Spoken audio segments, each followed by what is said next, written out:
ऐसे और अपडेट्स के लिए चैनल को अभी सब्सक्राइब करें। रिदम को एक शादी का प्रस्ताव मिलता है, लेकिन उसका जीवन उस प्रस्ताव के बाद एक नए मोड़ पर आ जाता है।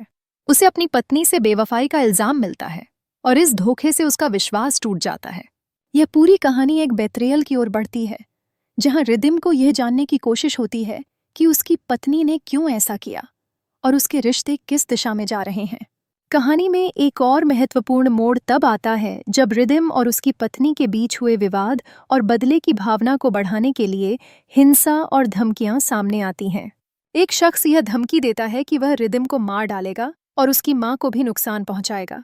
यह बदला लेने की भावना कहानी को और गहरे संकट में डाल देती है।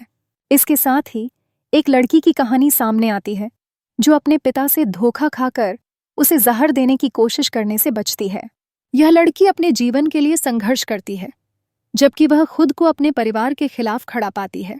कहानी में एक अन्य महत्वपूर्ण किरदार है बाबा, जिसे जहर देने की कोशिश की जाती है, लेकिन वह किसी तरह बच जाता है।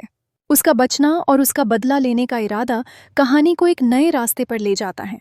रिदम और बाबा के बीच गहरा इमोशनल कनेक्शन है, जहां बाबा एक मेंटर और गाइड की भूमिका में है। रिदम को जीवन के कई संघर्षों से जूझते हुए खुद को खड़ा करने के लिए बाबा से मदद मिलती है। कहानी का असल उद्देश्य प्रतिशोध, धोखा और परिवार के रिश्तों को फिर से परिभाषित करना है, जहां हर किरदार अपने गहरे दर्द और संघर्षों से जूझता है। रिदम की पत्नी के बेट्रेयल और उसकी जीवन यात्रा के चलते कहानी में कई ट्विस्ट्स आते हैं, जो उसे बदला लेने की राह पर ले जाते हैं। कहानी की अंतिम दिशा यह तय करेगी कि क्या रिदम और बाबा अपने संघर्षों से बाहर निकलकर जीवन को फिर से सही दिशा में ले जा पाते हैं।